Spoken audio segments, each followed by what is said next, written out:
Hi, I'm Jessica. Welcome to my channel, where every story hits different. Hit subscribe and let's dive in. My name is Claire Whitmore. I'm 29 years old. And the night my father finally learned to fear paper started with him laughing at me in a ballroom full of people who had spent half their lives applauding my sister. He lifted his glass, looked straight at me, and said, "You'll never be as good as your sister." The room laughed because that was what everyone always did when he used me as the punchline. My sister smiled into the spotlight like she'd been born in it. I stood there in heels that were already killing my feet after a 4-hour shift at the port of Savannah, holding an untouched champagne flute, and felt something inside me go completely still. Then I heard myself say, "Then tell her to pay the bills. I'm not sending money anymore." My father actually scoffed. He looked around the room enjoying the attention and said, "What money?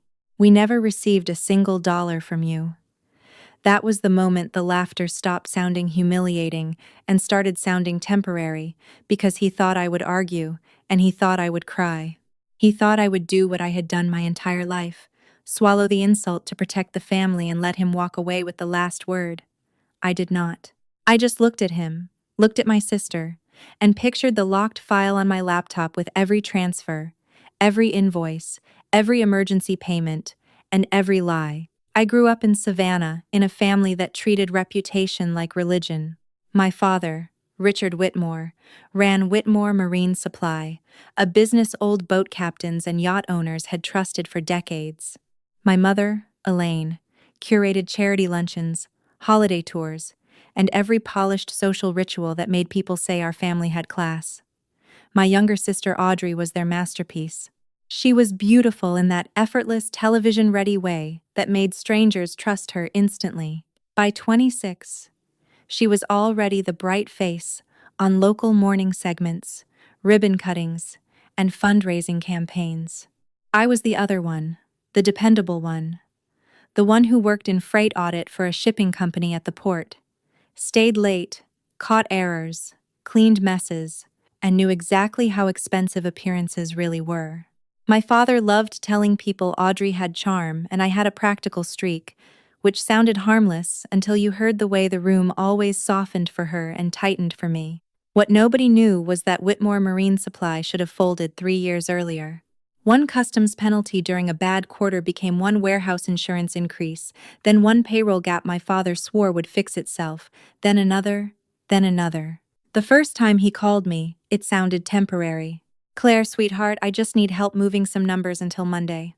Monday became the following month. Then tax season. Then the lease on the storage yard. Then the insurance premium on my mother's vintage house that she insisted had to stay in the family for legacy. Audrey never saw any of that. She floated from brunch shoots to charity boards to sponsored posts about gracious Southern living, while I sat in my apartment after work reconciling overdue invoices and wiring my own money into accounts I was never supposed to be responsible for. My father said I understood numbers better than anyone. My mother said I was the backbone of the family. Neither of them ever said thank you when the transfer went through. The gala that night was for a children's sailing charity Audrey fronted every year. She stood on stage in white silk talking about discipline, service, and family values, while I stood in the back checking my phone because I already knew the company payroll draft was going to hit at midnight. I had covered it for the last 2 months after Richard overbought inventory trying to impress a new yacht broker. I had also paid the property tax installment on my parents' house, and the retainer for the lawyer Audrey needed after a nasty contract dispute she publicly called a misunderstanding. Then my father decided to turn me into entertainment. He wrapped an arm around Audrey, looked toward me and said, "One daughter knows how to represent this family, the other still thinks hard work can make her interesting." That got the laugh. Then came the line about me never being as good as Audrey. Then came mine. "Then tell her to pay the bills." If you have ever wanted to say one honest sentence in a room full of liars, you know how quiet the body gets right before impact. I walked out before anyone could stop me. The night air along Bull Street felt wet and heavy, and by the time I reached my car, my hands were shaking so hard I had to sit in the driver's seat for a full minute before turning the key. I did not cry. I was too angry to cry. I drove home to my apartment near the river, kicked off my heels, opened my laptop, and stared at a folder I had built over years, without fully admitting why I was building it. It was called Harbor. Bland name. Easy to ignore. Inside it were subfolders by month, then by category. Payroll rescue, tax advance, insurance gap, house payment, Audrey legal, Audrey image management, emergency wire, vendor settlement. Every time I told myself the family would pay me back, I saved one more receipt just in case. I had bank confirmations, screenshots, emails, cashier's check scans, late notices I intercepted, and spreadsheets I had annotated in the exhausted language of someone trying to save a sinking thing without admitting it was sinking. I totaled it all for the first time that night. $184,612. The number sat on the screen like a verdict.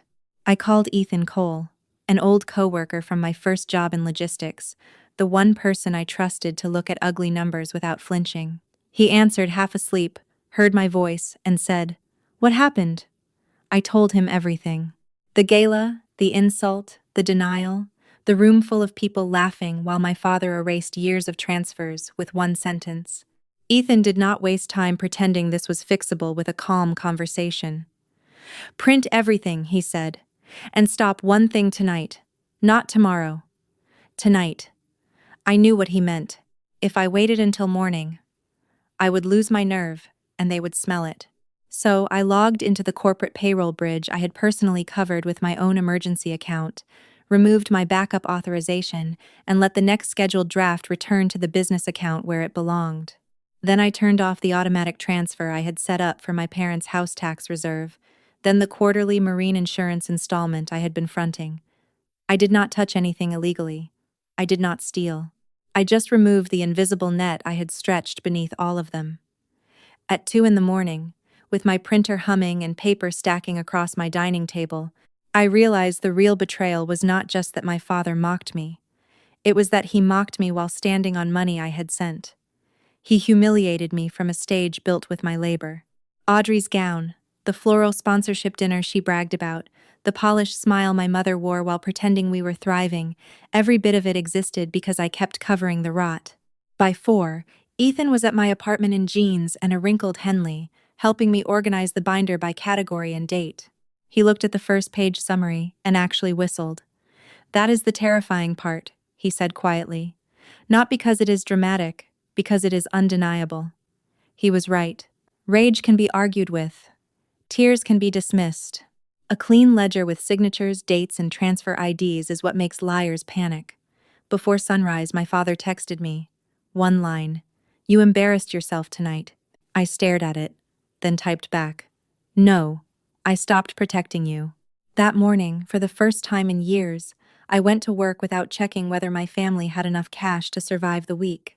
By noon the next day, my mother had called 6 times. Audrey 3, and my father not at all. That meant he was angry enough to think silence would scare me. Instead, it gave me room. Around 4, my mother finally sent the message she thought would pull me back into line. "Sunday dinner. We will discuss this as a family. Be reasonable." That phrase had haunted my whole life. It meant take less, give more, and never force anyone else to feel ashamed. I told Ethan I was going. He told me to bring copies, not originals, so I did. Sunday evening, I walked into my parents' historic house with one slim envelope in my bag and one hard truth in my chest.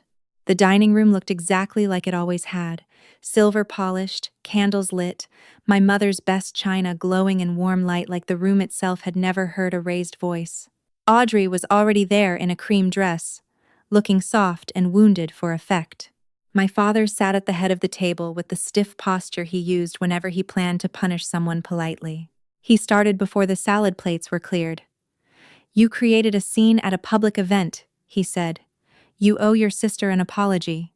Audrey lowered her eyes. My mother dabbed at the corner of her mouth with a napkin. It would have been funny if it were not so practiced. I set my fork down and said, "I am not apologizing for telling the truth." My father's jaw tightened. "What truth? That you have built some fantasy where you are supporting everyone?" There it was again. Denial with confidence. The kind of lie that only works when the victim keeps cooperating. Not a fantasy, I said. A ledger. My mother cut in quickly, trying to smooth it over. Claire, if you helped here and there, it was because you wanted to. Families help each other. I turned to her. Did I want to cover the warehouse insurance after Dad missed the renewal? Her face changed just slightly. Did I want to wire money to Audrey's attorney the week she told everyone she handled her own business? Audrey flushed hard. My father set his hand on the table. Enough. You are not going to sit in my house and accuse us of using you. His voice rose on the last word, and something in me settled even more deeply. Good. Loud people stop thinking. I pulled the envelope from my bag and slid one single page across the table to him, not the full binder, just the summary. Date, category, amount, destination. He glanced down with the bored contempt of a man sure he was about to dismiss me, then stopped halfway through the first line. Payroll bridge, Whitmore Marine Supply, property tax installment, Whitmore residence, retainer transfer, Low Country Media Council for Audrey Whitmore, insurance catch-up, vendor settlement. His fingers tightened around the paper. My mother leaned over, read enough to blanch, then sat back fast. Audrey whispered, "What is that?" I answered without looking at her. "The part I am willing to show you in private before I show the rest in public." The room went still. My father tried to scoff again, but it cracked halfway out of his throat. "You are exaggerating," he said. "These are gifts, things you offered." I leaned forward. "Then say it again. Say in front of all of us that you never received a single dollar from me." He did not. He could not. Because sometimes the most humiliating thing is not being exposed. It is being forced to sit in the silence after your lie dies. I stood before dessert. The next payroll issue is yours. The next insurance draft is yours. The next tax notice is yours. Audrey's contracts are hers. I am done. As I walked out, I turned once and asked the only question that mattered. Have you ever noticed how the person you call difficult is always the person carrying what you refuse to lift? Nobody answered. They were too busy staring at the first page. Monday morning, Whitmore Marine Supply called my father before 9. I know because he called me at 9:07 for the first time since the gala, and there was panic under the anger. Payroll did not clear, he said without hello. What did you do? I was standing on the loading deck at work, clipboard in hand, watching containers get scanned. Nothing, I said. I stopped doing what you said I never did. He went silent for 2 beats, then exploded. He called me vindictive, childish, hysterical, every word men like him use when a woman stops being useful. I let him finish and said, "Hire a controller." Then I hung up. Audrey tried a softer approach an hour later. She texted, "Can we please not do this right before my coastal living segment?" I read that twice and laughed out loud in the port office. The woman who had watched me be humiliated in public was suddenly worried about timing. I replied, "Timing mattered when Dad lied. Not now." That afternoon, Ethan came by with coffee and the kind of expression that meant he had found something worse. Over the weekend, while helping me sort the binder, he had noticed a pattern inside the business account summaries. Certain payments from me were recorded internally as owner bridge, but not all of them were disclosed to the family accountant, which meant my father had been taking my rescue money, using it to keep things afloat, and still presenting himself as the lone patriarch holding the business together. Even uglier, he had been letting Audrey spend from the company card for image-related brand development, while telling me the warehouse could not survive without my support. That was when the story stopped being only about disrespect and became about a deliberate performance built on my silence. Ethan built a cleaner timeline. My transfers on one side, public claims on the other. Richard bragging at the yacht club about self-financing. Elaine hosting a donor brunch in a house whose tax installment I paid. Audrey telling viewers on local television that her family business never accepted handouts. It was not just ungrateful. It was strategic. The event that changed everything was already on the calendar. Thursday night, the Whitmore Foundation Commodore dinner at the Savannah Yacht Club. Half the city's old money would be there, including Richard's biggest suppliers, Audrey's media contacts, and 2 men my father desperately needed for a refinancing deal. Elaine loved that dinner because it photographed well. Audrey loved it because it put her in a room where she could flirt with relevance. Richard loved it because he could pretend he was still untouchable. Ethan looked at the invitation on my counter and said, "If he lies again there, you end it there." He was right. A private warning had given them one chance to tell the truth, and instead, they had spent 2 days trying to bully me back into silence. My mother sent one message asking if I would come to my senses. My father sent none. Audrey posted a photo fitting a navy silk dress with the caption, "Big night for the family." That decided it. I expanded the binder. Section 1. Personal transfers by date and destination. Section 2. Payroll, tax, and insurance gaps. Section 3. Audrey's expenses routed through family or business channels. Section 4. Public statements directly contradicting the books. Section 5.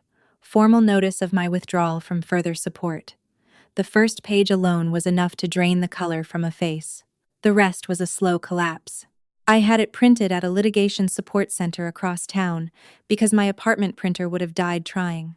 When the clerk handed me the finished black binders, each tabbed and labeled, he said, "Court case?" I said, "Not yet." On Thursday afternoon, Audrey left me a voicemail with fake tears. "Please do not come tonight if you are just going to punish us. Dad's blood pressure is awful. Mom has not slept, and you are acting like we abused you." That phrase sat in my ear long after the message ended, acting like, as if being humiliated, denied, and financially drained only counted if the people doing it agreed on the label. I dressed in black, pinned my hair back, and packed the binder into a leather tote that suddenly felt heavier than any suitcase I had ever carried. It was not fear making it heavy. It was finality. The Commodore dinner glittered the way expensive hypocrisy always does. Brass railings, white linen, old men laughing too loudly, women in diamonds speaking softly enough to make curiosity look like manners. I arrived 10 minutes late on purpose, just late enough for the room to settle, for Richard to feel safe, for Audrey to be fully visible in her performance. My mother saw me first and went pale. My father saw the binder second and went paler. Audrey, standing near the sponsor backdrop, actually took one involuntary step back. Good, I thought. Let fear arrive before I speak. Richard came toward me with a smile stretched so tight it looked painful. "We are not doing this here," he murmured through clenched teeth. I smiled back. "You did it here first," I said. "At the gala, remember?" He reached for my arm. I stepped away. 2 suppliers turned at exactly the right moment. Dinner began. Toasts, clinking glasses. Audrey was introduced as the foundation's media ambassador. Richard stood to thank everyone for supporting a family business built on hard work, sacrifice, and integrity. That word landed in the room like a match near gasoline. I stood before he could sit back down. People noticed because women are not supposed to interrupt that kind of man in that kind of room. "Actually," I said, calm enough to make the microphone unnecessary, "before we celebrate integrity, my father should correct something he said publicly last week." Every head turned. Audrey whispered, "Claire, stop." I did not even look at her. I looked only at Richard. "At the sailing gala, you told a room full of people you never received a single dollar from me." Murmurs. Elaine half rose from her chair. "Claire, not now." I lifted the binder onto the nearest table with a flat sound that cut through the room. "Now is perfect." I opened to page 1 and turned it toward Richard. Payroll bridge, 17,400. Warehouse insurance, 8,300. House tax installment, 12,200. Audrey's legal retainer, 6,000. His mouth actually opened before any sound came out. Then he said the line I will remember for the rest of my life, because nothing I could have scripted would have been more satisfying. "What happened? This cannot be." He looked up at me, then down, then at the room now watching him instead of admiring him. "These are manipulated," he said too fast. Ethan, who had come as my +1 so I would not stand there alone, spoke from behind me. Bank-confirmed transfers with supporting account numbers, dates, and business references are not manipulated. One of the refinancing men reached for the binder. I let him take it. Page after page passed under his thumb. My transfers, the company gaps, Audrey's card charges, Richard's public statements. Elaine sat down hard. Audrey hissed, "Give that back!" Too late. The second supplier was already reading over the man's shoulder. Then Richard said the thing that finally destroyed him in that room. "Please, I know I was wrong. Do not do this. Not privately, not afterward. Right there, in front of the people whose respect he had always chosen over his own daughter." The room went dead. He had admitted enough. Audrey's eyes filled, but even then it was not grief. It was outrage that the mirror had finally been turned toward her. "You are ruining everything," she snapped. I looked at her and said, "No. I stopped financing your lies." Then I handed the final section to the refinancing men. "This is formal notice that I am no longer covering any business or personal obligations for the Whitmore family effective immediately.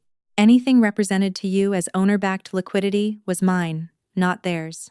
That was the terrifying part. Not the accusation, not the public humiliation. The abrupt realization spreading across powerful faces that the money under Richard's swagger had belonged to me and it was gone. One of the men closed the binder and said very quietly, "This meeting is over." My mother covered her face. Audrey stood frozen. Richard just sat there colorless, blinking at page 1, as if it might rearrange itself into mercy. The collapse was not instant, but it was fast enough to feel honest after years of carefully staged illusion. Within 2 weeks, the refinancing deal was dead. Without my support, and with suppliers suddenly asking harder questions, Whitmore Marine Supply missed 3 major obligations in a row. Payroll got delayed. 2 longtime employees quit. 1 supplier switched them to cash on delivery. The tax attorney Richard finally hired charged more in 1 month than he had ever admitted needing help with. Elaine's beloved house went up for a quiet, private sale before she could frame it as downsizing with intention. Audrey lost her morning show contributor slot after a sponsor decided family brand instability was bad optics. Worse for her, the contract fight I had once helped bury resurfaced when someone at the station realized how much had been hidden. Her fiancé, who had always loved being adjacent to the Whitmore image more than he loved Audrey herself, postponed the wedding and then disappeared behind a statement about needing honesty in a marriage. I did not answer when Audrey called crying about betrayal. I had run out of sympathy for women who only recognized cruelty once it reached them. My father did try one final ambush. He waited outside my office building on a humid Tuesday evening, shoulders bent, suit wrinkled, looking older than I had ever seen him. For one dangerous second, the little girl in me wanted to believe age had brought humility. Then he said, "You made your point. You can stop now. Not I am sorry. Not I was wrong. Just stop now." As if truth were a faucet I could politely turn off once he had suffered enough embarrassment. I told him the truth had never needed my permission. It had only needed my silence, and he had already spent that. He asked me if I really wanted to see him lose everything.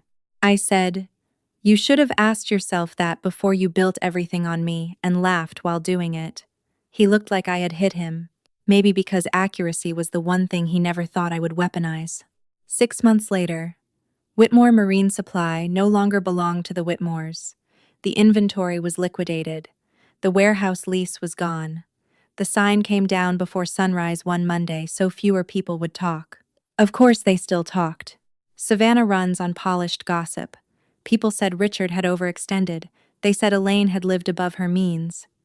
They said Audrey had always confused attention with value. They also said the older daughter, the quiet one, the serious one, had been the only adult in the room all along. As for me, I moved to a top-floor place with a river view and no hidden obligations. Ethan and I launched a forensic audit consultancy for small logistics firms that needed exactly what I had once provided for free: discipline, documentation, and someone unafraid of ugly books. I kept 1 page from the binder in my desk drawer, not because I missed the pain, but because I never wanted to forget how close I came to spending my whole life being useful to people who found me disposable. A year after the gala, I stood at the edge of the Savannah River before sunrise, with coffee in one hand and that first summary page in the other. The paper was simple: dates, amounts, destinations, just proof. Every line on that page reminded me that facts do not beg to be believed when they are organized well enough to stand on their own. For so long I had thought power looked like charm, inheritance, expensive rooms, and the confidence to speak as if the world owed you applause. I had been wrong. Real power looked like knowing exactly what happened, writing it down, and refusing to carry other people's lies once they had named you small enough to hold them. My father mocked me because he believed usefulness had no memory. What terrified him in the end was not rage. It was the moment he understood. I had records. I had timing. And I no longer needed his approval to tell the truth. The person they treated as least important had been the one keeping the whole picture from falling off the wall. And once I stepped away, they finally had to look at what was left without me.